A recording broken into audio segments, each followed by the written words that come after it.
Oke, baik. Jadi itu harus digarisbawahi ya Sobat Warma Dewa bahwa link itu lebih penting daripada modal. Tapi kalau bisa seimbang sih, gitu ya. Iya, kalau bisa seimbang. Kan secara teori kan modal ya, tapi kalau sudah dipraktek. Hai Sobat Warma Dewa, senang sekali aku Smita Ganjali menemani kamu tentunya selamat datang di Weekend Warma Dewa Education Channel ya. Tapi sebelumnya aku izin dulu buka masker ya Sobat Warma Dewa. Karena aku dengan narasumber juga sudah mentaati protokol kesehatan, kemudian juga masuk ke sini tentunya sudah banyak melalui berbagai macam protokol kesehatan juga tentunya ya. Oke, jadi Sobat Warma Dewa, ini tuh adalah perdana dari Warma Dewa Education Channel ya. Dan kali ini kita bakal ngobrol tentang entrepreneur. Narasumber yang hadir juga merupakan seorang entrepreneur dan kece-nya lagi, beliau juga adalah seorang dosen di Fakultas Ekonomi dan Bisnis Universitas Warma Dewa. Pasti anak-anak ekonomi nih, anak Warma Dewa yang kuliah di ekonomi gak asing ya sama ibunya. Langsung aja kalau gitu, sudah ada di sebelah Ganjali ada Ibu Made Pratiwi Dewi SAMM. Hai Bu Tiwi. Halo Ganjali, halo Sobat Warma Dewa. Apa kabar Bu Tiwi? Baik, sehat. Baik ya, sehat, harus masih sehat. waras sekarang. Iya, masih waras, masih sehat, masih kuat dan bahagia. Oke, kita bakal ngobrol tentang entrepreneur nih ya Bu Tiwi ya. Tapi sebelumnya aku mau tahu juga dong, mungkin bisa di-share juga ke Sobat Warma Dewa, apakah menjadi seorang entrepreneur kemudian juga menjadi seorang dosen di sebuah universitas itu adalah goals life-nya Bu Tiwi, seorang Bu Tiwi atau gimana? Sebenarnya gini ya, Sobat Warma Dewa, sebenarnya itu bukan pilihan ya antara mau jadi entrepreneur ataupun mau jadi dosen sebagai pekerjaan utama. Jadi kalau bisa dijalanin dua-duanya, kenapa enggak gitu. Karena dengan jalanin dua-duanya itu kita wawasannya jadi jauh lebih luas gitu dibandingin kita harus memilih salah satu. Yang penting poinnya bisa ngatur waktu, tahu yang mana prioritas. Intinya disiplin lah gitu. Oke, berarti ini tuh nggak ada dalam sebuah cita-cita gitu ya Bu ya, kayak ngalir gitu. Bisa dikatakan seperti itu Nggak kah? ada, karena keduanya ini kesukaan saya. Jadi kita bisa berinteraksi dengan banyak orang gitu, karena saya orangnya suka ngobrol. Suka ngobrol lagi. Suka ngobrol dan suka nambah teman. Oke, Gitu. berarti nggak salah datang ke weekend kali ini ya, menjadi perdananya, karena ibunya suka ngobrol. Iya, tapi ngomongin tentang dosen dan juga entrepreneur nih Bu Tiwi, duluan mana sih yang ibu lakoni, menjadi seorang dosen kah atau menjadi seorang entrepreneur? Di awal sih entrepreneur dulu ya, gitu. Jadi itu udah bermula dari waktu saya kuliah S1 saya, gitu. Jadi saya udah memulai bisnis pertama saya yang kebetulan gagal. Oke. Gagal nggak usah takut diungkapin ya, gagal itu adalah pelajaran, jadi nggak perlu takut. Itu karena saya terjunnya itu ke bidang clothing sama kakak saya sendiri, gitu. Jadi kita menjalaninya emang dari waktu saya masih menempuh kuliah S1 gitu. Jadi artinya kita udah punya apa sih sebutannya kalau sekarang, distro ya. Jadi kita udah punya distro. Nah cuma yang kita tidak pelajari bahwa fashion itu siklusnya cepat. Iya lagi. Gitu. Dan semakin umur kita nggak bisa bergaya seperti itu aja gitu. Betul, jadi ada perubahan-perubahan gitu jadi ya. dari kegagalan bisnisnya yang pertama itu buat pelajaran buat saya gitu. Jadi saya mengambil jalur yang lain. Oke, itu harus di-note ya Sobat Warma Dewa, bahwa sebuah kegagalan itu nggak perlu malu diungkapkan kalau kata Bu Tiwi ya. Benar, jadi malah itu harus di-share dan juga harus terbuka untuk mengungkapkan sebuah kegagalan, karena kegagalan itu adalah sebuah pelajaran penting untuk kita bisa bangkit lagi dan akhirnya sukses gitu ya. Karena kita nggak akan tahu kita salah di mana, cara ngebenerinnya di mana kalau kita belum pernah ngalamin, Ganjali gitu. Yes, benar. Tapi kalau dari Ibu yang gagal kemarin dalam bisnis clothing atau distro itu tadi, survive-nya untuk ke next usaha itu berapa lama sih Bu? Untuk adaptasinya lagi, untuk kayak lihat pasarnya lagi, untuk lihat kayaknya aku udah siap nih untuk menjadi seorang entrepreneur lagi dari usaha yang baru gitu. Itu kita mulai survive lagi itu di tahun setahun setelahnya. Jadi setahun setelahnya kita beralih ke bisnis makanan gitu, food and beverage lah. Gitu, belum masuk ke kopi-kopi ini gitu. Jadi masih makanan, cuma kita nggak lagi sewa tempat, jadi kita lebih nyari ke event. gitu. Oke. Jadi seperti ada dulu kan ada apa namanya, pekan olahraga, terus ada pensi-pensi di sekolah, biasanya kan buka basar dan lain sebagainya, kita lebih masuk ke sana, ke makanan gitu. Oke, jadi memang banyak ya untuk perjalanan dari Bu Tiwi ini, dari usaha clothing kemudian masuk ke usaha makanan, dan di depan sini ya Sobat Warma Dewa bisa dilihat hasil dari usaha Bu Tiwi. Tapi kita akan bahas nanti. Terus lanjut lagi nih Bu, terus survive-nya kan pasti ada banget ya Bu ya. Berarti bisa dikatakan kalau entrepreneur ini adalah jiwanya Bu Tiwi banget ya, karena dari lama banget itu ditekuni dan tidak ditinggalkan gitu kan. Iya, berjalan. Jadi dari pengalaman-pengalaman itu nambah wawasan jadinya. Kan seperti yang kita tahu, jadi kalau kalian mau googling atau macam-macam lah di internet pasti ada kan entrepreneurship apa sih gitu kan. Yang paling saya suka itu dari Peter Drucker ya. Jadi dia bapak ilmu manajemen di Amerika Serikat. Itu dia bilang bahwa entrepreneur itu adalah seseorang yang mampu memanfaatkan peluang.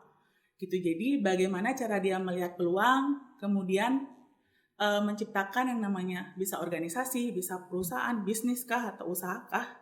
Jadi untuk memanfaatkan peluang ini, gitu, yang mana nanti peluang ini tuh bisa memberikan yaitu keuntungan, gitu sih. Oke. Dari situ. Menarik Bu Tiwi, kalau ngomongin tentang peluang, caranya Bu Tiwi untuk melihat peluang tuh gimana sih? Apa yang perlu disiapkan? Mungkin apa persyaratan yang masuk untuk bisa dikatakan sebagai, oh ini peluang aku nih untuk buka usaha ini gitu. Peluang ya kita harus punya jiwa entrepreneurship dulu ya. Gitu. Kita harus mengembangkan jiwa entrepreneurship karena jadi perlu digarisbawahi, tidak orang-orang berbakat saja yang bisa mempunyai jiwa entrepreneurship gitu. Jadi mereka yang mau berpikir positif, terus dia yang inovatif, dia yang berani, lalu juga dia yang bisa tidak hanya melihat peluang tapi bisa menciptakan.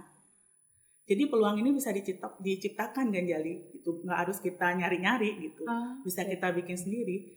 Nah itu yang disebut sebagai entrepreneur gitu. Jadi nggak harus orang berbakat lah, semua orang bisa. Yang penting mau coba. Oke, jadi peluang itu sebenarnya bisa kita ciptakan sendiri gitu ya Bu ya? Iya. Dengan cara apa? Yang pertama tuh kita harus punya mimpi dulu. Jadi nggak mungkin lah orang nggak ada yang punya mimpi ya. Iya lagi, Ganjalinya banyak banget lagi mimpinya. Mimpi, cita-cita. Tapi bukan yang muluk-muluk ya Ganjali ya. Dia harus yang realistis. Artinya bisa diwujudkan gitu ya, bisa diwujudkan. Cuma nanti waktunya kapan nih gitu. Tapi kita mimpi aja dulu. Itu karena nanti goalnya seorang entrepreneurship kan intinya dia tuh mau mensejahterakan masyarakat lah, gitu kan. Secara teori intinya bisa buka lapangan pekerjaan, lalu bisa membantu perekonomian seperti itu. Nah lalu berikutnya harus berani sama mengatasi ketakutan dalam diri, gitu. Karena begitu mulai masuk atau memulai suatu usaha, jangankan usaha, kegiatan aja deh. Kita mau pergi kemana, mau ketemu sama siapa sih kita ada takut kan? Iya betul. Gitu. Karena itu tuh semua diikuti dengan yang namanya resiko. Jadi resiko tuh nggak bisa dihilangin Ganjali. Gitu. Jadi setiap kegiatan kita, setiap kita memulai apa tuh resiko selalu ada. Gitu. Cuma resiko ini bisa kita minimalkan. Makanya kita perlu yang namanya plan rencana. Gitu. Bisnis plan lah. Gitu. Ya berikutnya harus disiplin, itu penting banget karena kalau udah berwirausaha kita tuh beda dengan kalau kita bekerja di kantoran jadi staf perusahaan lah, kan kita dipaksa. Kalau jadi staf kan dipaksa untuk disiplin. Kayak udah ada alurnya gitu ya Bu ya. Karena udah ada SOP, misalkan nggak bisa bangun pagi nih, tapi harus absennya jam 7:30. Harus banget lagi bangun pagi. Kan mau nggak mau kita disiplin kan. Yes betul. Gitu. Harus disiplin. Nah kalau kita berwirausaha, siapa nih yang disiplinin diri kita? Maka diingat itu bahwa time is money. Gitu. Kalau nggak disiplin, waktunya terbuang, berarti uangnya hilang juga. Yes, betul. Bener nggak? Kalau diikutin banget magernya ya Bu ya, nggak jalan-jalan usahanya. Sama harus punya jiwa kepemimpinan nih. Ini teori banget nih. Karena sebelum bisa memimpin orang lain, kita harus bisa memimpin diri kita sendiri. Gitu. Tahu kapan kita salah, tahu kapan kita harus berhenti, bisa berkomunikasi sama diri kita, gitu. Jadi kalau kita udah bisa handle itu, berarti kita bisa juga nanti handle karyawan kita, gitu. Dan berikutnya terbuka. harus terbuka, harus luas, suka bergaul, senang nambah teman, karena dari sana kita dapat link. Link itu yang penting. Menurut saya lebih penting link dibandingkan nyiapin modal. Menarik ya. Menurut saya itu Lebih penting secara link nih. praktek ya. Karena kalau nggak punya link, ada kemungkinan kita nggak dapat modal. Gitu. Karena dari link kita bisa dapat modal tanpa harus ada jaminan. Oke, baik. Jadi itu harus digarisbawahi ya Sobat Warma Dewa, bahwa link itu lebih penting daripada modal. Tapi kalau bisa seimbang sih, gitu Iya, ya. kalau bisa seimbang. Kan secara teori kan memang modal ya, tapi kalau sudah di praktek, link itu paling penting menurut saya. Oke. Baiklah, tapi Bu Tiwi, aku tadi penasaran banget ya. Tadi Bu Tiwi bilang kalau menjadi seorang entrepreneur, terus kuncinya adalah peluang. Tapi balik lagi kalau kita ngomongin tentang peluang, itu kuncinya kita sendiri nih yang harus punya jiwa entrepreneurship gitu. Terus gimana sih caranya buat kenal kita tuh, oh aku udah ada loh jiwa entrepreneurship, aku bisa nih kayaknya ciptain peluang. Itu gimana sih untuk sadarnya tuh Bu? Apakah ada tanda-tanda atau mungkin kita sadar sendiri lagi? Tanda-tandanya apa ya? Ya ini sih, kalau kita mau menciptakan peluang kan yang pasti kita harus berpikir positif ya.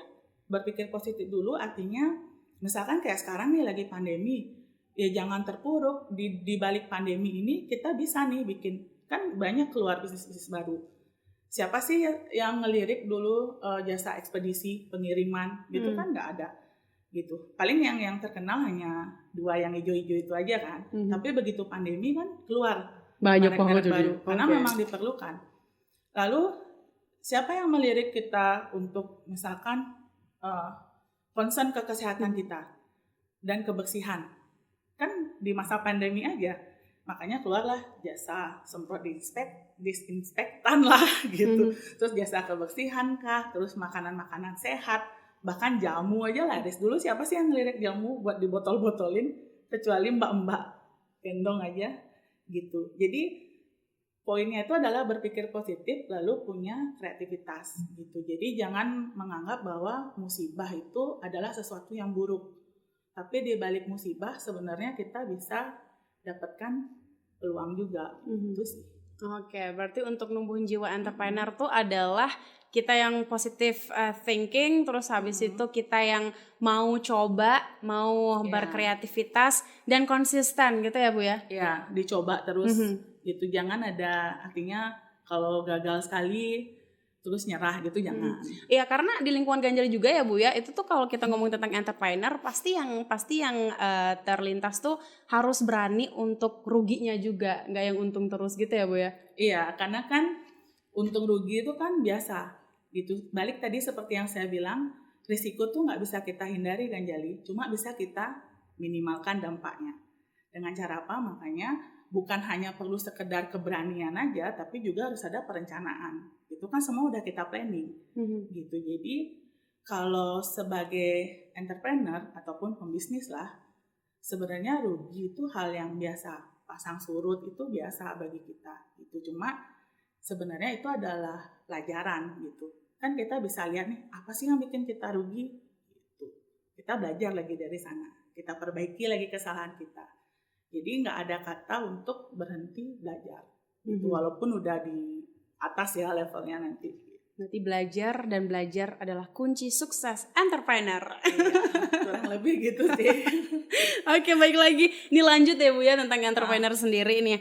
Kan berarti Bu Tiwi sendiri berkecimpungnya udah cukup lama ya Bu ya. Kalau dibilang sampai di tahun ini, kemudian juga survive di tengah pandemi juga nggak memutuskan harapannya Bu Tiwi, terus juga mimpinya Bu Tiwi untuk menjadi seorang entrepreneur. Kemudian juga sukses akhirnya merilis usaha ini nih, usaha anak muda banget nih. Ya kan ya Bu ya? Iya kan pada kekinian tuh sekarang. Betul, kopi susu, segala macam jenis dimasukin. Iya, betul lagi. Ini dari mana sih Bu? Apa yang Ibu suka kopi? Suka apa sih? Atau gimana akhirnya bisa luncur nih produk? Pada dasarnya ini karena saya suka minum kopi dan nongkrong. Aduh, ketahuan lagi nih dosennya suka nongkrong. Saya diajak dong Bu sekali-sekali.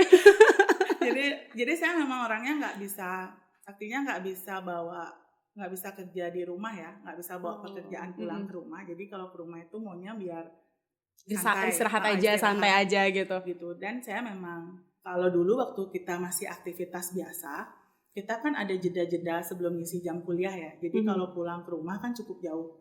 Jadi di sana saya sempatkan waktu saya untuk mengerjakan pekerjaan saya di tempat minum kopi, di coffee shop atau di resto-resto di mana lah yang seputaran Denpasar yang masih bisa dijangkau lah, terdekat dari kampus. Nah dari sana cuma kan kadang-kadang kalau kita duduknya lama, mesennya secangkir doang, minta wifi kan pada itu kayak jadi dijulidin gitu ya Bu ya? Diliatin itu nih apaan sih, ini lama beli minum aja, lama banget pakai tempat gitu. Kan kita pasti milih spotnya yang bagus kan. Nah dari situ saya bilang nih, punya mimpi lah, angan-angan. Saya mau sih punya tempat nanti, saya mau punya coffee shop gitu. Langsung terus saya ada jadi customer nih di sebuah tempat cuci mobil di daerah Gatsu, di Redcar Auto Detailing gitu. Saya customer di sana. Terus saya lihat di sana ruang tunggunya luas banget. Terus juga tapi nggak dimanfaatkan karena kebanyakan orang datang titip mobil terus dia pergi gitu, entah makan atau gimana ntar balik lagi gitu. Padahal di sana udah ada bekas pantry gitu. Nah kebetulan juga karena tadi suka berteman dan bergaul itu, jadi kenal sama yang punya. Jadi diomongin lah mau nggak nih kerjasama, kan lumayan nih, marketnya udah ada nih, targetnya yang kita mau sasar siapa, bikin coffee shop yuk gitu. Akhirnya terbuka, jadilah ini gitu. Muncullah ini produk kopi. Jadi modalnya juga sedikit ya, karena kita join partner.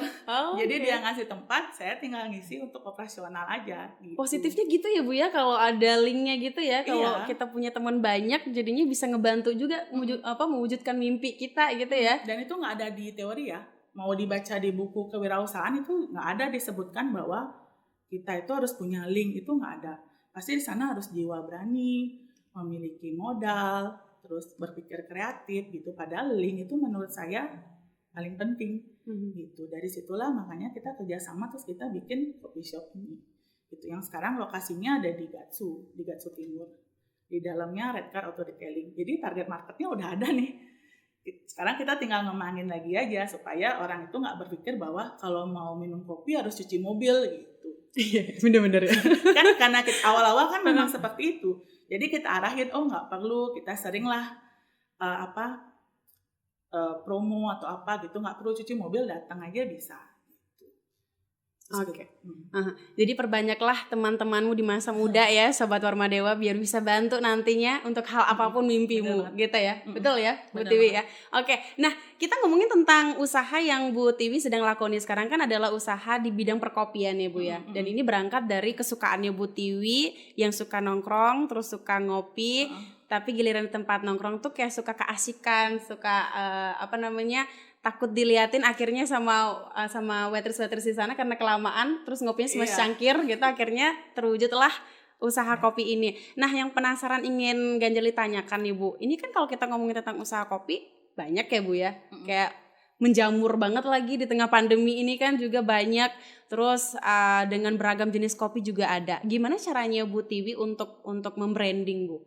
Untuk branding, untuk juga akhirnya pede untuk memperkenalkan ke halayak luas kalau aku juga punya usaha kopi yang bisa loh dinikmati juga, bisa loh menjadi usaha yang berkembang itu gimana sih Bu?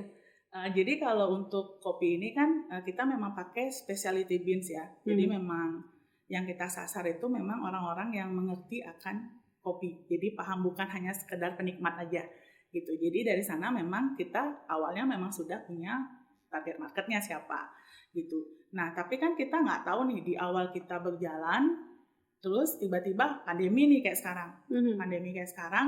Jadi kita harus putar otak, kita nggak bisa ngandalin satu target market aja, kita harus perluas. Nah kita cari yang sedang in sekarang, ternyata ada sih kopi botolan dengan gula aren dan lain-lain rasa lainnya gitu. Tapi kita tetap ngambil yang identiknya aja, jadi kita cuma bikin tanpa rasa aneh-aneh, jadi nggak ada rasa vanila, karamel atau apa, kita fokus ke kopi susunya aja. Tapi yang dimana kalau yang kita lihat yang lain kan mereka lebih ke jadi cita rasa kopinya itu sedikit lah. Jadi kalau kita lebih banyak varian rasa gitu kita ya? Lebih menonjolkan ke si kopinya, ke strongnya itu, strong rasa kopinya gitu. gitu. Walaupun nanti mungkin untuk perempuan itu tidak terlalu suka sih, karena terlalu kuat gitu. Tapi kalau untuk yang laki-laki rata-rata mereka suka gitu kan. Tapi memang kita kan nggak bisa bikin bahwa semua orang tuh harus suka sama produk kita gitu. Nah terus caranya promosi gimana sih? Ya kitanya sendiri yang dipakai gitu. Di samping semua media sosial dan endorsean itu ya kan itu nggak usah disebutin lagi lah.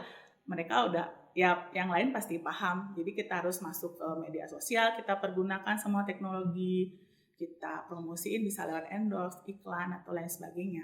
Nah tapi yang paling penting itu sebenarnya menjadikan diri kita sendiri, si pelaku usaha itu sebagai brand ambasadornya gitu. Jadi orang itu harus tahu nih bahwa kita ini pede dengan produk kita, percaya diri lah bahwa produk kita ini layak gitu untuk disukai.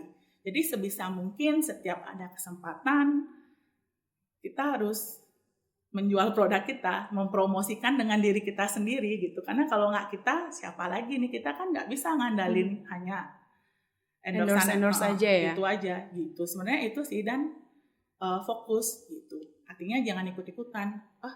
Kalau memang bukan bidang kita untuk yang berasa-berasa itu, jadi kita ya fokus aja gitu. Yang memang murni ya udah kopi susu tok gitu, nggak usah lagi isi mau berasa-rasa dan lain sebagainya gitu. Karena orang bakal balik lagi memang suka yang asli sih. Oke.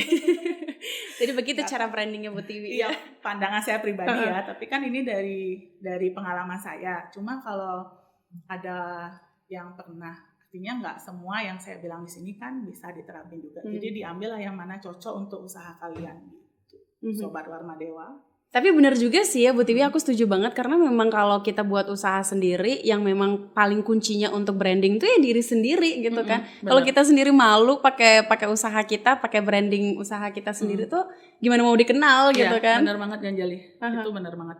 Gitu. Jadi kita yang harus pede karena itu kan sebenarnya salah satu, kalau di teorinya itu ada ya kendala-kendala kalau kita mau memulai usaha. Itu salah satunya itu ada ngerasa nggak pede atau nggak mampu akan kemampuan diri dan produk yang kita hasilkan gitu. Di samping juga yang lainnya itu adalah biasanya takut gagal kayak yang tadi, takut gagal, terus bingung mau bikin apa nih gitu kan.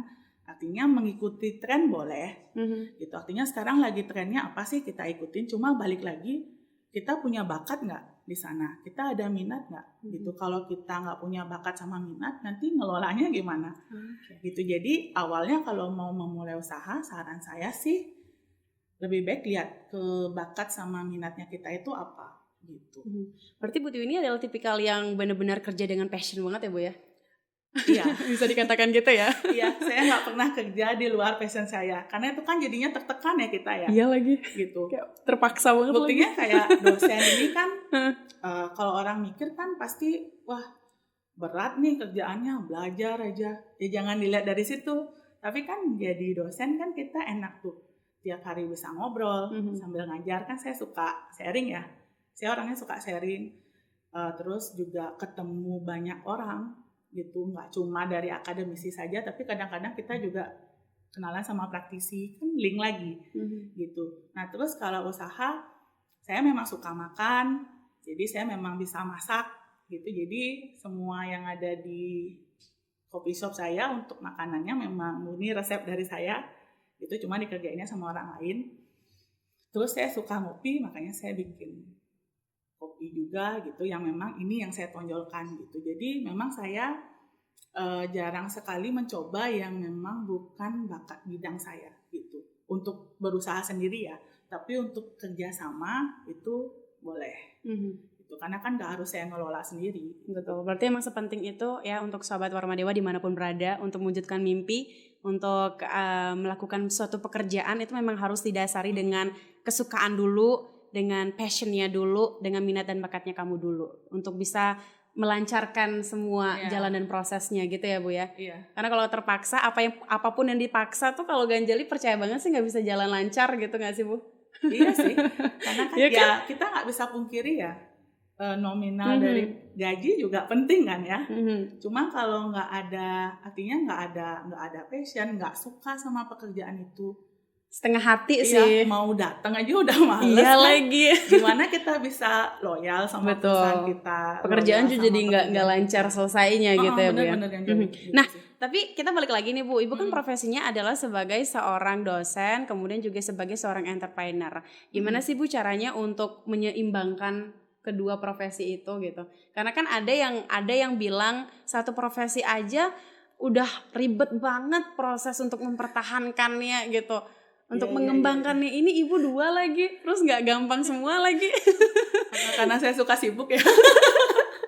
Enggak sih Ganjali, itu bukan. Jadi biasanya memang kebanyakan kalau orang yang sudah pernah bekerja, jadi ini untuk misalkan Sobat Warma Dewa yang sekarang sudah bekerja, tidak ada yang menyuruh kalian untuk memilih antara pekerjaan utama dengan berwirausaha. Itu sebenarnya bisa dijalankan berbarengan Ganjali, gitu ya. Dijalankan berbarengan, yang penting satu kan, kalau jiwa entrepreneur kan kita harus disiplin, gitu. Jadi kita gimana caranya kita bisa disiplin terhadap waktu, jadi tahu yang mana prioritas, gitu. Dan artinya misalkan kalau kita memilih misalkan full semua di wirausaha, menghilangkan pekerjaan utama, itu juga nggak ada masalah, cuma nanti berani nggak lagi menghadapi resikonya, gitu. Kalau misalkan nanti di satu sisi yang ini rugi, jadi kita nggak ada pemasukan lain, gitu. Nah, saran yang bagus kan sebaiknya kita punya second opinion atau cadangan lah istilahnya, gitu. Jadi pekerjaan utama tetap di mana kita masih dapat penghasilan, lalu kita bisa berwirausaha, gitu. Artinya ya terbukti di masa pandemi sekarang, di saat semua turun, kita masih ada pemasukan tetap, gitu. Jadi ya sama aja sih istilahnya dengan, artinya kita itu apa ya, diversifikasi risiko kita lah, gitu, untuk kita sendiri ya, gitu. Karena saya sendiri ngalamin di saat, jadi bukan saya aja, mungkin semua pelaku usaha juga di masa sekarang ini kan cukup susah. Pasti usahanya itu drop kan, gitu. Tapi dengan saya punya pekerjaan utama juga sebagai dosen, paling tidak untuk saya pribadi lah, itu tidak mengandalkan keuntungan dari usaha ini. Jadi usaha ini fokus saya gunakan untuk membiayai karyawan saya, gitu. Jadi saya nanti dulu lah, kita ambil keuntungannya entar dulu lah, yang penting ini jalan aja dulu, kan kita megang dapur banyak orang nih, gitu. Kalau mereka di-cut nanti gimana, gitu. Jadi menurut saya tidak bagus untuk dipilih, gitu. Kalau bisa dijalanin dua-duanya ya jalan aja. Why not gitu ya? Iya, yang penting kan disiplin. Betul. Jadi kalau kamu juga Sobat Warma Dewa yang mau mengerjakan side job gitu ya, tidak hanya fokus pada pekerjaan utama tapi juga mau menjadi seorang entrepreneur, kuncinya adalah disiplin. Mahal sih disiplin itu ya. Iya, susah. Memang nggak bisa langsung datang seketika ya, harus jeblak. dilatih. Nggak instan gitu ya. Harus banyak yang dikorbankan. Yes, gitu. betul sekali. Oke, kalau begitu last but not least, Bu Tiwi boleh disampaikan ke Sobat Warma Dewa dimanapun berada, tips and triknya juga, apa yang harus konsisten, apa yang harus dipenuhi, apa yang harus dipertahankan untuk menjadi seorang entrepreneur yang bisa bertahan, bisa berkembang di situasi apapun. Apa sih kalau menurut Bu Tiwi? Jadi yang dari saya pribadi, karena saya selaku pelaku usaha juga, jadi di samping dengan banyaknya teori yang saya dapatkan dari saya jadi dosen, jadi yang pertama itu memang poin utamanya itu adalah dari pikiran, gitu. Jadi kita harus gimana pun situasinya kita harus tetap positif, gitu. Positif, terus kita harus berani mencoba, jangan pernah takut akan kegagalan. Nah, setelah itu juga kita harus perluas jaringan pertemanan kita, gitu. Jadi harus luas, gitu. Jangan kaku, jangan tertutup jadi orang. Karena kita nggak tahu nih, teman kita yang sekarang itu mungkin bisa jadi rekan kita, bisa kita ajak untuk partneran, gitu. Atau teman kita yang sekarang nanti bisa jadi konsumen kita, gitu. Intinya perluas pergaulan, gitu. Itu aja sih dari saya, Ganjali, buat Sobat Warma Dewa. Baiklah kalau begitu, terima kasih banyak loh ya Bu Tiwi. Iya. Ini sudah share banyak sekali informasi, edukasi juga ke Sobat Warma Dewa yang mungkin punya mimpi menjadi seorang entrepreneur. Semoga bermanfaat untuk kamu dimanapun berada ya Sobat Warma Dewa. Dan juga jangan lupa di follow nih Ginza, Ginza Coffee Shop. Buat kamu pencinta kopi, jangan bilang kamu pencinta kopi kalau belum. Coba ini nih, gitu ya Bu ya. Iya. Makasih loh. Oke deh kalau gitu Sobat Warma Dewa, terima kasih untuk kamu yang sudah konsenin dan sampai jumpa lagi di weekend berikutnya ya di Warma Dewa Education Channel. Bye bye.